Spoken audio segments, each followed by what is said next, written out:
And here again we are with California Live Podcast, and we have second time our guest Ray Riehle. Ray, thank you very much. Well, thank you very much for having me. Appreciate it. We enjoy our first podcast and would like to explore more about you personally as a human being, as a professional. I know that you're serving at least on 3 boards in our community. Yes. I know that you're part of Citrus Heights Chamber of Commerce. Yes. Are you on the board? I am on the board again. Beautiful. It's Congratulations. the Citrus third or Heights, fourth time in 20 years. Citrus Heights doing a great job, by the Yes. way. Thank you very much. And also you on water board of Citrus Heights? Citrus Heights Water District Board of Water Directors. District Board of Directors, correct. And Rotary Club of Citrus Heights. Which is just a service organization. We do a lot of good stuff. I know. In fact, we have a crab feed coming up this weekend. We need to join it. Okay. Well, I'll We like crabs. give you tickets to a crab feed if you want to do. come. Please do. We'll Okay. join with our team All right. to support your Rotary contributions to community. Ray, I know that you are running for congressional seat Yes. in your district, and I know that right now is campaign in basically in force. So it's doing right now, right? Yes. All process is on. Can we talk a little bit about what's happening right now so people know what's going on with the March primary?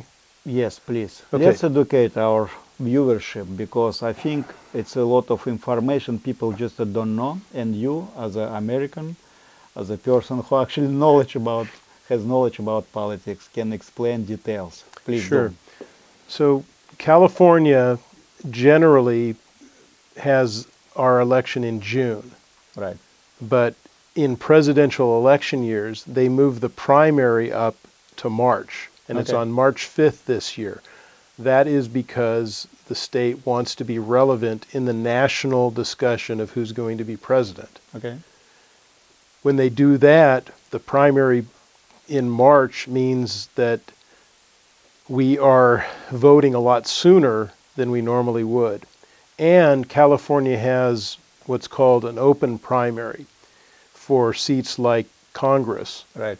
where you have an election and the top 2 candidates who are in win the primary, the first and second place candidate for the primary, move on to the November election. Okay. And right now in Congressional District 6, there are 6 candidates, and it's going to be 2 of us that will move on to November. And you're one of them. Well, if everybody votes for me, I'll be one of them. So if all of the people watching this podcast decide to vote for Ray Riehle. But before people will vote for Ray, let's talk about Ray campaign. Okay. So Ray, a lot of people not very politically educated. They don't have civic education background. So what I would like to ask you, tell us more about what you would like to change in this seat if you win. Because a lot of topics that we discuss very important for our community. Let's start from the top. From the very top, what's Yes. the most important issue to address? The border crisis is all over the press right now. Okay. We need to have a good, sound, secure border. We need to have a fence that's strong and So a you're gate talking that's about wide. illegal immigration. Illegal immigration. We need to have a strong fence with a wide gate. It's important that people come into this country legally. You mean it's physically The physical border, physical border? the physical border fence. should be strong. Yes. Okay. It also should be the border of how people come legally on visas. Right. That needs to be a good, solid program. When you say open gates, that's what you mean, right? I want it legal, the door to be open so people can sign their name and come into the United States. We know who's coming into the country. We know where they're going to start, and we know that they are going to pay Be their helpful taxes, for be a community. part of the Right. nation, and are not a criminal element, and they're not going to be destructive to the people who are already here. Correct. Because the people who are here deserve to have a safe place to live. Right. So you have a strong border, a wide gate, you let people in, and then the people feel secure. So that means we need to allow our law enforcement to protect us against the criminal element. Right. And we're not doing a good job of that now. So that's a second issue, right? A second issue tied to the first, Right. the number of businesses that are leaving towns, there are grocery stores closing. There are pharmacies closing because they can't afford to do business because we have decided that it's okay for people to steal something and leave. It's Right. okay for crime to happen. And we are rewarding the bad behavior. And if you reward bad behavior, what do you get? Why do you think we have this law about, without this crime, without punishment? Why initially people create this legislative? Well, I think we have people in power that honestly believe that punishing criminals is a bad thing. I think they believe that you can talk to people and they'll change their behavior. But how they can talk that they're stealing and disappear? The crime happens because we allow it to happen. Right. And I know that it's old and maybe people don't know about this, but in New York they had, years and years ago, they had what's called a broken windows policy, where they would stop people from breaking windows. You stop small crime, and that prevents larger crime. Right. If people live in communities that are clean and safe, then they're not going to tolerate crime. Yeah. They're going to be comfortable talking to the police and saying, this person is doing something that is destructive to my community. Yeah. I don't want them to do that. And then the police, law enforcement has to be able to arrest that person, put them in jail, and then the district attorneys need to be sure that they process that person and get them into jail if necessary, or into a program that really makes them stop committing crime. Right. So it's a big process. It You is. need everybody to do everything right, but it starts by not rewarding bad behavior. Got it. What is next initiative you have in your mind? Well, energy is a big deal for everyone. So what's about energy? Can you explain details? We need to be able to produce gas in this country. When you drill for gas in the United States, you're following a lot of rules that protect the environment. When we buy energy from foreign countries, we don't know how they're drilling. We don't know how they're taking care of the environment. Yes. Here in the United States, we do a very good job of protecting the environment as we're drawing energy from the ground in natural gas, oil, coal, all of those things we do well because we care about the environment. So we don't destroy the environment to get our energy. And then if you have enough energy, that allows people to pay the right price for gas I see. or diesel. Think about your trucker friends who have to pay for diesel fuel. If the price of diesel fuel goes up, the cost of transportation and moving everything products goes goes up, Yep. then everybody pays a little bit more. Right. And that puts a huge amount of pressure on families, and actually poorer families suffer more the cost of fuel and food goes up. Because for me, I'm not so poor that an extra 50 cents or $1 a gallon of gas is going to change my life. Right. It's an annoyance. Yeah. It means I'm not going to go out for dinner a couple of nights a month. But for somebody who is at a lower level economically, It's affected. that extra dollar or two can have a big impact on whether they can buy nice clothes for their kids to go to school, whether Right. they can afford to pay their rent, or whether they can pay their health insurance. All of those things come into play. When prices go up, it hurts people in the lower level of the economy more than yes. it does people who are like me in the middle. I agree. Okay. What is next initiative you would like to promote? Let's see, we've got the Water. Water, well, as You're on the water board. a water board member, water's really important to me. I believe that we should have an adequate water supply, and I believe California does have enough water, but we manage it poorly. We tend to send a lot of water down to the ocean, and Instead of farmers of and drinking. providing it for farmers and for families. So I think we need to prioritize and evaluate how much water we actually need to maintain the environmental needs of fish and the wetlands, and then be sure that the farmers get enough water, because if farmers don't have water, they can't grow food. Yes.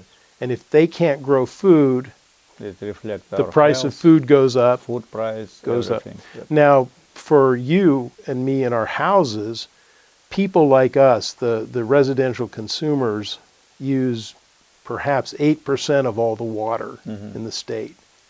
8%. So we cannot conserve our way out of a low water supply. Farmers are getting somewhere between 20-25% of all the water, and the rest tends to flow down to the ocean. Right. So we need to manage our water more wisely and be sure that we're sending it where it's going to do us the most good. And I think the greatest good is our food supply. Okay. Thank you. That's a great question, yes. Also, business development, education, how do you want to improve this? Well, education, it's pretty frightening now that we have children that are not performing at grade level, and it's been going on for a number of years. I have blessed with 4 kids who all did well in school and went on and have had good careers since. But I think we need to focus on the fundamentals of education. I think kids need to learn to read, write, and do math. Now, I'm not an educator, so I don't know exactly what to do to help kids learn reading, writing, and arithmetic, which is what I grew up with. But I do know that we need to set that as a priority, not social engineering. We need to set people learn. If you learn to read, write, and do math, then all the other stuff can happen. And I've heard my teacher friends say that by the time children are in 3rd grade, they need to know how to do those basics, because once you hit 3rd grade is when you start learning the other stuff. But if you can't do the fundamentals well at that age, then you're going to have a hard time achieving as you get older. I agree. And we also have to be sure that there are consequences in school to bad behavior. If kids are behaving badly, the parents need to be engaged. Parents should be engaged anyhow. Parents should be involved in PTAs, their parent-teacher association. Parents should be going to the meetings with the teachers. Parents should be a part of the process, and they should be watching what's happening in the classrooms to be sure that the children are being educated in the way that the parents want them to be educated, and that their kids are behaving well. Normally, kids will behave well if they know their parents are watching. Right. And at least that was the case for me. If I knew my parents were paying attention, then I was going to behave. Right. So that's where I stand on education. What about But also, yes. now I went to college, and I'm happy that I went to college. I had a great time. I learned a lot. Was it in California? No, I went back to Notre Dame in Indiana. Okay. So had a good time, experienced a little bit of cold weather, was away from home, a lot of fun. And So what is your education? What is your major? Oh, I have a Bachelor of Arts in History, so I got a completely less than useful degree. I wanted to be a veterinarian, but when I started taking organic chemistry, everything fell apart, and I couldn't get through organic chemistry. But I appreciate my education. I think that we as a state and a nation, though, should be focusing on trades, trade schools. Professional, we need carpenters. Right. We need electricians. We need plumbers. We need auto repair. We need people who work with their hands. And you don't necessarily need people with history degrees. We need more people who are going to do work, because those jobs are not going anywhere. Right. You can't outsource plumbing. Yes. You have to do it here. You have to do it in your house. And if you've ever had a plumbing problem in your house and you don't know how to repair it yourself, you're really pleased to see a plumber show up. Oh yeah, for sure. And I think we should come up with ways to make trades a higher priority, and perhaps more scholarships for people who will learn a trade. Yeah, we have several organizations. First of all, it's community colleges probably, right? Who provide trade education. Also, we have Highlands Community Charter School that provide also. Yeah, I would be very supportive of any of the trades, and I would consider coming up with a way to say, if somebody wants to work for a couple of years in a school, Right. to maintain the school, maybe they get a scholarship to help maintain the plumbing in the schools. Or maybe somebody would agree to do heating and air conditioning, and they would do it in a complex that's some low-income housing. Yeah. So we pay them for their skills, and they work for a couple of years and then move on to a career. So I haven't thought through all of that, but I believe there are paths where we can encourage people to get a skill that is going to be valuable, that they enjoy. And I think that in a lot of cases, somebody who comes out with a trade is going to be able to earn more money faster than someone who has gone to college. For sure. Yes. So your campaign is right now going. Can you give us an update on this campaign? Oh, it's the most fun I've had in a project. One of the things that you do when you're on a campaign is knocking on doors and talking to people. And I really enjoy the interaction with the people who would be my constituents. So you have to get over the fear Of communication. of walking Yep. to somebody's house, knocking on the door, boom, boom, boom. How they react? Well, I've had a great experience. Most of the people I talk to, because of the way I designed the door walking, the door-to-door walking, they tend to be conservative, so they share my values, or independence, so they're open to a discussion. And I tell them what I'm doing, and almost every person is happy to talk to me. They'll give me their opinion, or they'll say thank you, take my little card, and say, I'll consider it, and we go away. But I've had some great conversations with people who tell me what they think is important. And by and large, they talk about the same things that we talked about earlier.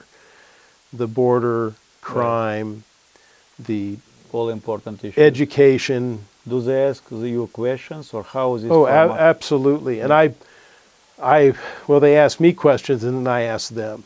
I'm far it's a more live conversation. I'm far more interested in what they say. One of the interesting people I talked to the other day was a lady who is a physician, and she's a hematologist. Means she was an expert in blood. Oh.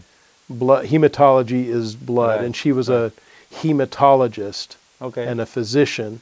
She had worked for 30-some years. Her husband works as a physician, also a surgeon In the hospital? Or? in the VA, working for the VA. And we had a great conversation about blood. Okay. And it goes back to my first career, where I was working for a company that made an artificial heart. So we had something to talk about, and I knew this much about what she was saying. And then some years ago, my wife ended up with West Nile virus, which is a blood-borne disease carried by mosquitoes. So we talked a little bit about the importance of protecting people from mosquitoes, Right. and the diseases that you can get from mosquitoes. A lot is malaria, Yes. West Nile, dengue fever. Yeah, mosquitoes are dangerous, you know? Oh, I listened to a podcast. Mosquitoes kill more people Wow. than any other animal maybe not directly sucking blood, Because of but reaction?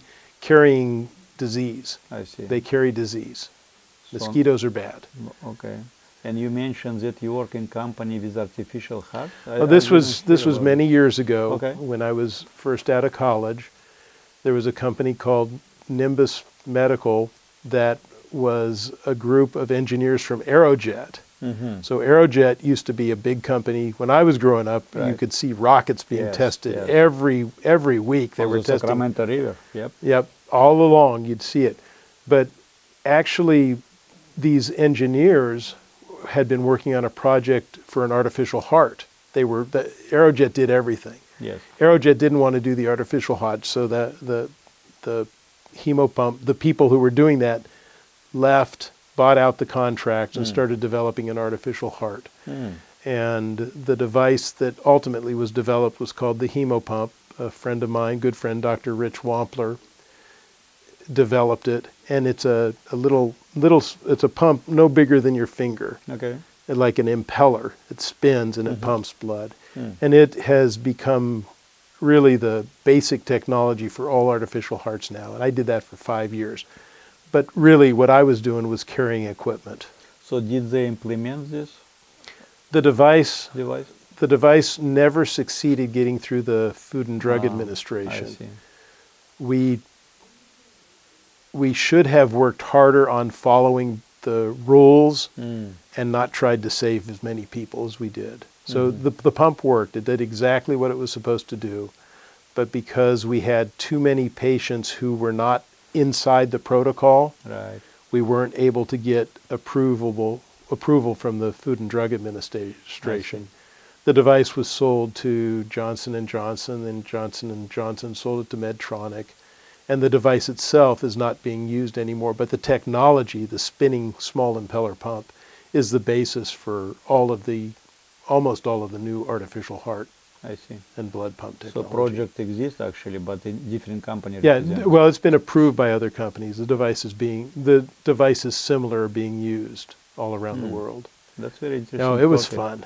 Maybe we can do another podcast with you regarding this. Well, actually, I would maybe if we bring a third chair and have Let's Dr. Wampler, Rich Wampler, come in. We probably need a little projector and some pictures to They'll show. do it. It would be. It's an amazing thing, and he is just a great guy. And I'd just like to say, I got a note from him today that his wife was ill and she's recovering, and so for Rich, I'd like to wish him and his wife very well. One of the documentary we're working with our team under Victor's supervision, it's basically about Dr. Nasirov, who saved more than 2,500 lives of kids. What did he do? I don't recognize his name. He's a cardiologist in Sutter, Stanford, and Okay. another clinic on Hawaii. He's a very famous doctor, and we're doing documentary on him. And right now he opened a Global Heart Association that basically his team of doctors running around the world and doing free surgeries for kids that cannot afford, obviously, the surgery in many countries around the globe. So those types of projects, in my other activities, Rotary, for Rotary, instance. yes, that's why I mentioned you. Right. So Rotary, there's a doctor, and non-governmental agencies do really good work. And I think that we should make it easy for people to do that. Right. But there's a NGO that's called Rotoplast, and a Dr. Angelo Carposi, who went to Notre Dame long before I did, does cleft lip and cleft palate repairs. And they go around the world. I see. And they go back to the same place, and sometimes they do the second and third surgery.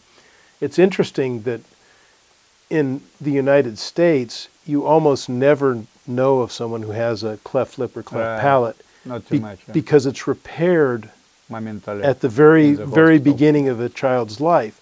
And so they don't face the real stigma Right. and difficulties that people face around the world. So the way we treat our children gives them a real advantage, especially with some of these conditions. So thank you very much for mentioning Rotary Club. I know that you're doing great in Rotary Club and you support a lot of charity and non-profit projects. And I think it's a good idea if you will bring our documentary to your Rotary Club and explain what you're doing for Dr. Nasirov and his I'd mission. do it.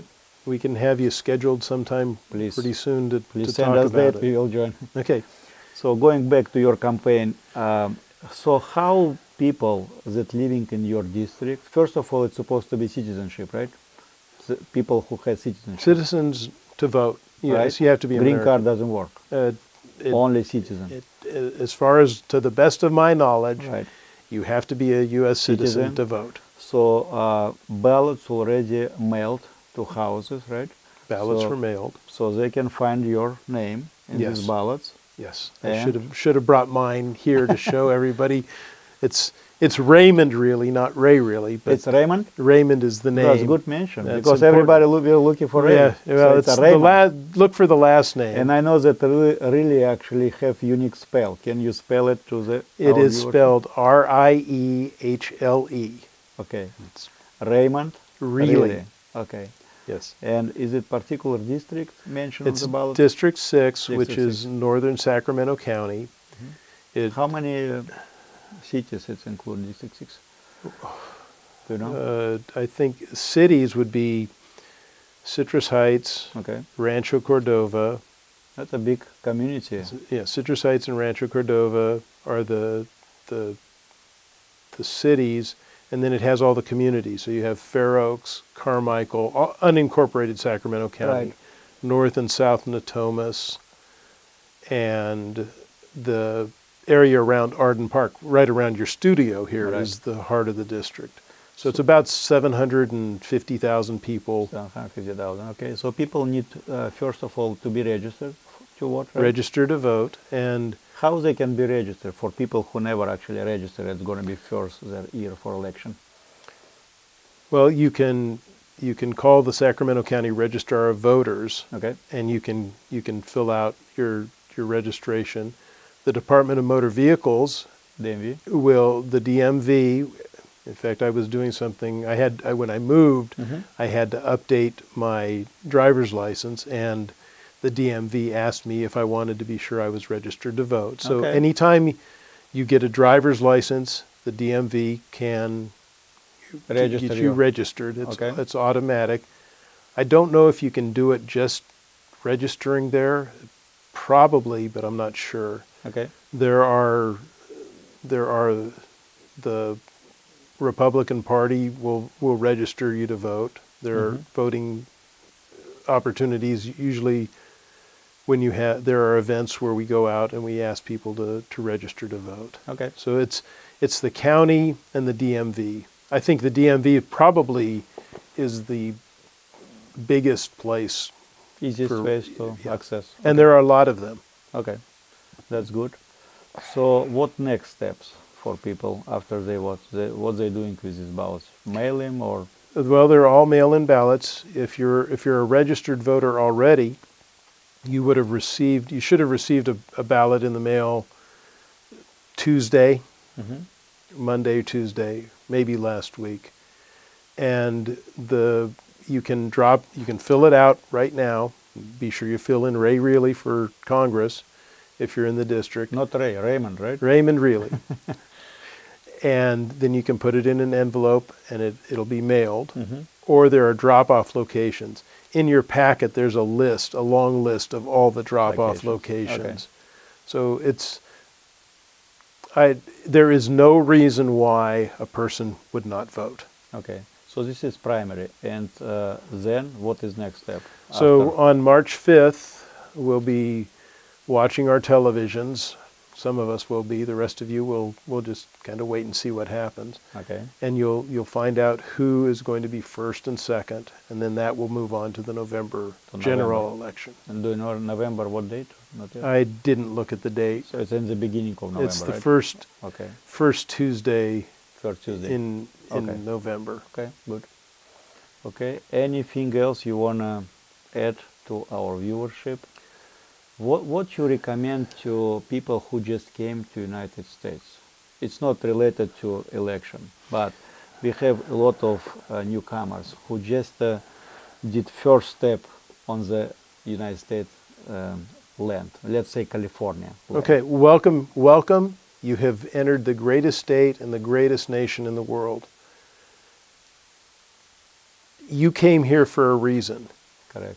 If you came here because you wanted to have freedom and an opportunity, you're here, you have freedom and an opportunity. Don't be afraid that your English is not good enough. Right. Most of us are happy to talk to you, especially if you're a legal citizen and you've done it the right way. We're happy to sit down and listen and tune our ears to your accent and try to help you. And mentor you, right? And mentor you, get you involved. There are organizations that you could participate in if you have the time. You could join a Rotary Club and be Right. a part of the club. I belong to a group called Toastmasters, which is Okay. a speaking and leadership organization where you could learn speaking and leadership. How to present. How to present, how to talk, how to run a meeting, how to listen, and how to tell stories. Listen is more important. Listen, but 2 ears and 1 mouth. Right. Use them proportionately. So that's a good way to get an idea. Engaged in real life, right? Right. Your church, but don't be stuck in one that is just with your language. Right. Try to expand out and come and talk to us Most outside. But one of the things about learning how American governance works is I tell my friends, go to 6 meetings a year. Mm-hmm. Go to 6 water board meetings. Okay. Or 2 water board meetings, 2 city council meetings, and a board of supervisors meeting, and something else, cemetery board. Right. And sit through the meeting. Mm-hmm. Sit through it from beginning to end and listen to how debate is supposed to be done. Learn about. Learn the process, because it is hard. It's hard to sit in a meeting that's going to go on for 2 or 3 hours and listen and pay attention. But that's how you learn what's going on in the community. Also, if you're going to those meetings, you'll be recognized, and perhaps the council members in your community will begin to know you. Right. And if you have an issue, you have a relationship with them, because they you say, build it, yeah.